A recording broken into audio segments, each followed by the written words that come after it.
말씀을 가지고 절대 망대를 만드는 사람들 두 번째 시간으로 청년의 정체성, 제자를 세우는 자라는 제목으로 말씀을 증거하겠습니다. 본문은 마태복음 28장 18절에서 20절입니다. 오늘 재직 예배는 청년부 헌신 예배로 인도를 받으며 지난 세계 청년 리더 수련회 1강의 본론과 결론을 교회의 흐름에 맞춰서 함께 나누도록 하겠습니다. 지난번 청년부 헌신 예배에서는 1강의 서론을 함께 보면서 복음을 보이는 청년이라는 제목으로 말씀을 나누었습니다. 히브리서 11장에 나오는 믿음의 영웅들은 보이지 않는 영적인 것을 믿음으로 자신의 삶을 통해서 보이는 것으로 드러낸 자들이었습니다. 우리 청년들도 교회와 현장에서 영이신 하나님과 함께하는 복음의 축복을 누리고 복음의 축복을 보이는 그런 증거를 가진 증인으로 인도를 받아야 되겠습니다. 어떻게 하면 되겠습니까? 복음과 기도와 전도를 교회와 삶에서 실제로 누리는 자가 되어야 되겠습니다. 먼저 복음을 누려야 되겠습니다. 히브리서 4장 12절에 보시면 하나님의 말씀은 살았고 활력이 있어 좌우의 날선 어떤 검보다도 예리하여 혼과 영과 및 간절과 고수를 찔러 쪼개기까지 하며 또 마음의 생각 같은 판단한다라고 말씀하고 있습니다. 모세를 보시기 바랍니다. 모세는 120년의 인생을 통해 하나님의 절대 주권의 역사를 체험한 사람이었습니다. 40년 애국 왕궁에서 또 40년 미디안 광야에서 그리고 40년 광야의 지도자로 하나님의 말씀이 살아 역사하는 것을 눈으로 그렇게 보였습니다. 모세의 인생은 그 자체가 살아있는 하나님의 말씀의 증거였습니다. 우리 청년들도 마찬가지입니다. 지금도 살아 역사하시는 말씀의 흐름에 인생을 맡기는 그것이 복음의 귀한 응답을 보이는 그런 삶이 되어질 것입니다.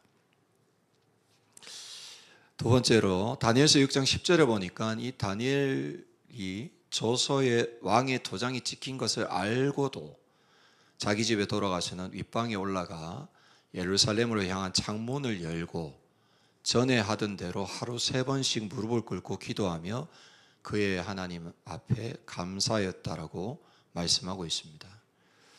이 다니엘을 보시기 바랍니다. 다니엘은 포로로 끌려간 바벨론에서 총리의 자리까지 올라간 사람이었습니다. 왕의 명령으로 기도가 금지되었을 때에도 하루에 3번 무릎을 꿇고 기도를 하였습니다. 다니엘에게 기도는 특별한 행사가 아님을 알 수 있습니다. 이 기도는 일상이었다는 겁니다. 그래서 우리 청년들은 기도가 일상이 되셔야 합니다. 그래서 다니엘의 기도처는 그의 집 다락방이었고 그것이 바로 다니엘의 영적인 직무실이었습니다. 청년의 일상의 그 기도도 이렇게 되어야 될 것입니다. 이를 통해서 하나님이 하시는 일을 보아야 될 것입니다. 세 번째로 사도행전 1장 8절에 보시면 오직 성령이 너희에게 임하시면 너희가 권능을 받고 예루살렘과 온 유대와 사마리아와 땅까지 이르러 내 증인이 되리라 말씀하셨습니다. 초대교회를 보시기 바랍니다. 주님은 내 증인이 되리라 말씀하셨습니다. 되어라 그럼 내가 해야 되는데 되리라 이것은 약속인 겁니다. 성령이 임하시면 너희가 증인이 될 것이라는 하나님의 약속입니다. 그래서 초대교회의 제자들은 갈보리 산에서 다 이루었다로 복음에 대한 결론을 내렸고 감람원에서 말씀으로 미래에 될 일을 결과로 미리 받았으며 마가다락방에서 오로지 기도에 집중하였습니다. 그리고 성령 충만함으로 전도의 역사를 체험하게 되었습니다. 청년도 교회와 함께하는 전도운동의 흐름 속에서 예배와 말씀과 기도 속에 전도의 축복을 누리게 되시기를 주 이름으로 축복합니다. 자, 본론으로 마태복음 28장 18절에서 20절에 부활하신 예수님은 하늘과 땅의 모든 권세를 내게 주셨으니 그러므로 너희는 가서 모든 민족을 제자로 삼아 아버지와 아들과 성령의 이름으로 세례를 베풀고 내가 너희에게 분부한 모든 것을 가르쳐 지키게 하라. 볼지어다 내가 세상 끝날까지 너희와 항상 함께 있으리라 말씀하셨습니다. 청년의 정체성이 무엇입니까?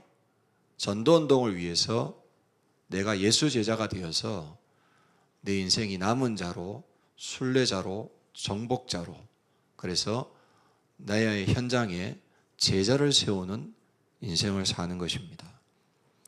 그래서 우리의 정체성, 특히 청년의 정체성을 우리가 봐야 될 것인데, 먼저 청년은 남은 자로 서야 될 것입니다. 남은 자는 준비된 자이며 현장의 망대입니다. 계속해서 강단을 통해서 이 다메섹의 아나니아라는 사람이 많이 부각이 됩니다만, 사도행전 9장 10절에 보니까 그때에 다메섹에 아나니아라는 제자가 있더니라고 말씀하고 있습니다. 이 아나니아는 다메섹이라는 현장에서 묵묵히 복음을 지키고 있던 한 사람의 제자였습니다. 특별한 직분이나 위치가 있는 게 아니었는데 하나님은 이 준비된 한 사람에게 이 바울을 꺾으셔서 보내셨다라는 사실입니다. 이 청년은 아나니아처럼 그 현장에서 복음으로 결론 내린 남은 자로 서시기를 바랍니다. 그래서 남은 자는 그 현장에서 복음을 지속적으로 체험하는 남는 자가 됩니다. 그리고 남는 자는 복음이 문화가 되어 어디를 가든지 살리는 남을 자가 되는 것입니다. 그리고 복음으로 제자와 후대를 세우는 남길 자의 응답을 받게 되는 것입니다. 청년이 그 현장에서 남은 자의 자리에 서면 그것이 바로 영적으로는 망대입니다. 내가 있는 것이 전도의 망대가 되는 것입니다. 내가 있는 가정과 학교와 직장 현장이 망대가 되어지는 것입니다. 두 번째로 우리 청년들은 가는 곳마다 복음을 전하는 순례자가 되어서 살리는 자의 여정을 가시길 바랍니다. 사도행전 9장 15절에 주님은 아나니아에게 바울에 대해서 가라, 이 사람은 내 이름을 이방인과 임금들과 이스라엘 자손들에게 전하기 위하여 택한 나의 그릇이라고 말씀하셨습니다. 아나니아를 통해서 세워진 바울은 이후 이동하는 절대망대가 되어서 가는 곳마다 절대 여정을 이루고 현장에 절대 이정표를 세워 나갔습니다. 이 순례자라는 것은 머무는 자가 아니고 이동하는 자입니다.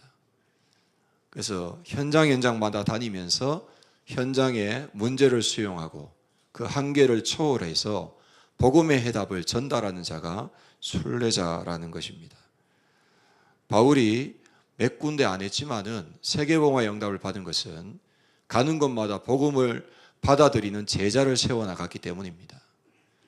우리 청년들은 먼저 남은 자의 축복을 누리시고 그 축복을 가지고 순례자로 가는 곳마다 망대를 세우게 되시길 바랍니다.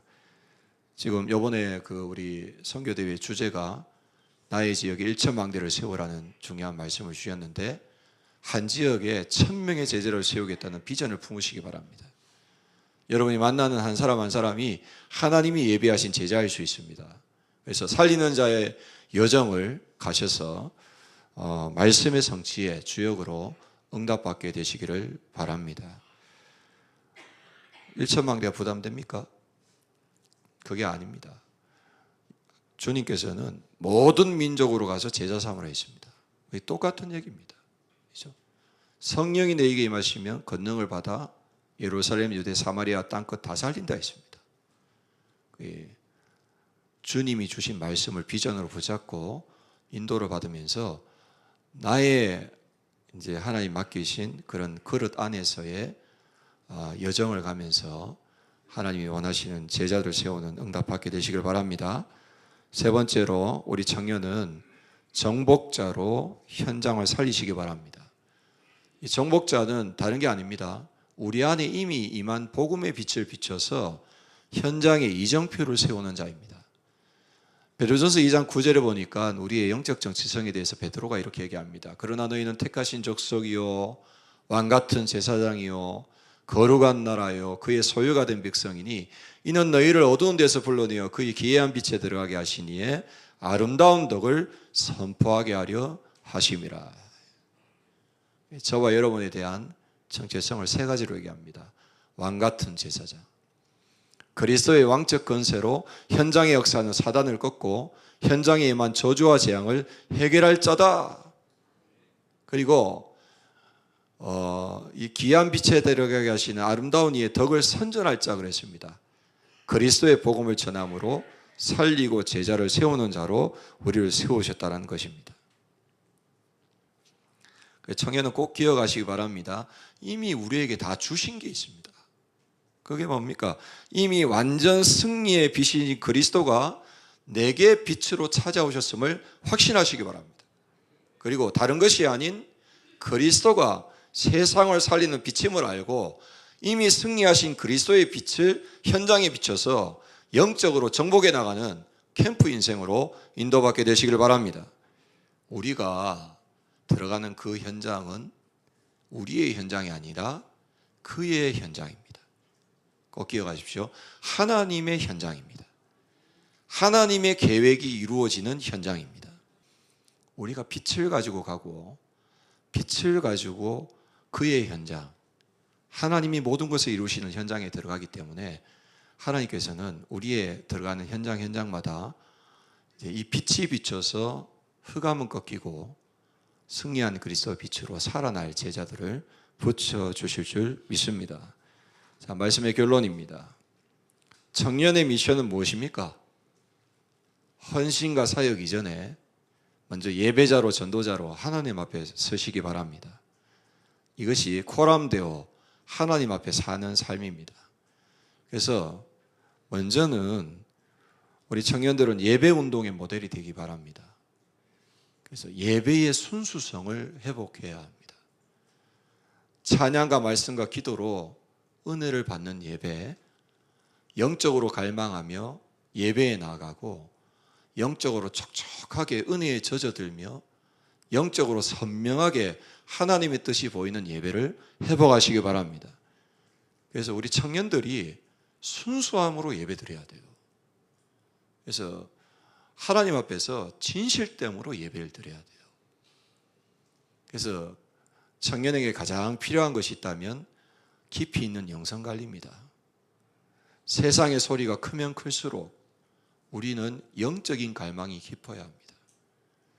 지난 주간에 이제 우리 본부 주일 메시지 속에 용사님 그런 말씀하시더라고요. 현장에서의 나의 공고함은 영적인 것을 많이 얻는 시간이 되어진다. 저도 동일한 얘기를 하지 않습니까?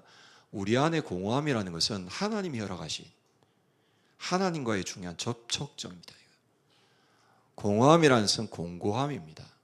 공고함이라는 것은 내 안에 있는 갈등입니다. 그것이 역으로 보면 야곱처럼 그것 때문에 하나님을 바라보면서 하나님으로 채우는 시간이 되는 겁니다. 그러면 그거는 굉장히 중요한 응답의 시간, 오직의 시간, 유일성의 시간, 재창조의 시간이 되거든요. 그래서 문제를 누려라. 어려움을 누려라. 그리고 위기를 누려라. 우리는 바라볼 곳이 있습니다. 의지할 분이 계십니다. 응답받게 도와주실 분이 계시다는 겁니다. 그래서 저와 여러분들은 이 예배라는 것이 중요한 갈망이 되어져서 보좌의 축복을 누리고 보좌의 것을 내 것으로 만드는 그런 응답을 받아야 되겠습니다. 그래서 이 예배 시간에 하나님 앞에 온전히 집중하는 것, 이게 바로 청년이 회복해야 될 예배의 순수성입니다. 형식이 아니라 마음으로, 의무가 아니라 갈망으로 예배에 나가는 우리 청년이 되시기를 바랍니다. 두 번째로 말씀 운동의 모델이 되십시오. 말씀 흐름에 늘 서 있어야 됩니다. 그러기 위해서는 교회 언약이 곧 나의 인생의 천명이 되어야 합니다. 그래서 제가 오늘 우리 청년 임원회 모임에서 이제 우리 청년들 중에서 아직까지 조각 언약 못 받는 사각지대들 찾아서 주일날 저하고 점심 식사하면서 언약 전달식을 하자, 뭐 그런 얘기를 했습니다만 거의 대부분의 청년들은 이 조각 언약을 다 받았습니다. 이게 여러분의 인생의 천명이 돼야 합니다. 하나님 바라보시는 정체성이 돼야 되고 삶의 이유와 목적이 돼야 되고 인생의 연장의 이유가 돼야 합니다. 그리고 그 언약이 이루어지는 가정 속에 주시는 말씀의 흐름이 교회 강단입니다. 강단에서 주시는 말씀의 흐름에 내가 맞아 들어가고 그 말씀에 쓰임 받아 가시기를 바랍니다. 자, 그것을 가지고 강단 말씀을 정리하십시오. 꼭 하시기 바랍니다. 그 정리가 뭡니까? 레마로 만드는 겁니다. 그리고 기도 제목으로 삼으십시오. 그 기도 제목이 뭡니까? 캐논으로, 기준으로 삼는 것입니다. 그리고 말씀을 포럼하십시오. 그것이 바로 무엇입니까? 내가 살고 성령의 역사로 다른 사람을 살리는 다락방의 문이 열리는 것입니다. 그래서 현장에서 말씀 사역에 인도를 받아 보시기 바랍니다. 한마디로 말하면 말씀 듣는 것에서 끝나지 말고 말씀에 맞아 들어가는 전도운동에 주역되는 것이 핵심이라는 겁니다. 강단에서 받은 말씀이 나의 현장에서 이루어지는 것을 보면서 말씀 흐름 속에 서가시는 모든 청년 되시기를 주님으로 축복합니다. 세 번째로 전도운동의 모델이 되기 바랍니다. 그러기 위해서는 먼저 교회 내부에 우리 청년들을 잘 보아야 될 것입니다. 전도는 밖으로만 하는 것이 아닙니다. 전도서 4장 12절에 보시면은 한 사람이 패하겠거니와 한 사람이면 패하겠거니와 두 사람이면 맞설 수 있나니 세 겹줄은 쉽게 끊어지지 아니하느니라 라고 했습니다. 교회 안과 청년부 안의 모든 관계가 영적으로 삼겹줄로 연결되시기 바랍니다. 그래서 교회 안에서 이 전도운동을 위해서 관계를 형성하고 말씀을 나누고 기도를 나누고 전도의 경험을 나누시기를 바랍니다. 서로를 위해서 기도의 배경이 되어주고 함께 현장에 나가보시기 바랍니다. 혼자서 하는 전도는 지치기가 쉽지만 함께하는 전도는 지속되게 되어 있습니다. 교회와 함께하는 전도는 지속이 되듯이 청년회가 그냥 개인의 전도는 오래 못 가지만은 연합해서 현장으로 자꾸 인도를 받아보세요. 지속되면서 하나님이 바울의 전도로 루디아를 만나게 하셨듯이 야손을 만나게 하셨듯이 브리스가 부부를 만나게 하셨듯이 동일한 만남의 축복을 주실 줄 믿습니다. 그래서 청년들끼리 서로 연결되어 기도하고 말씀을 나누고 전도를 함께 도전하는 것, 이것이 바로 전도운동의 모델입니다. 교회 안에서 먼저 삼겹줄의 팀이 세워질 때 교회 밖의 현장에서도 전도의 열매를 맺게 되어 있는 것입니다. 우리 교회 모든 청년들이 예배운동의 모델로, 말씀운동의 모델로, 전도운동의 모델로 세워져서 남은 자, 순례자, 정복자로 인도받으며 망대 여정 이정표를 세우는 응답받게 되시기를 주의 이름으로 축복합니다.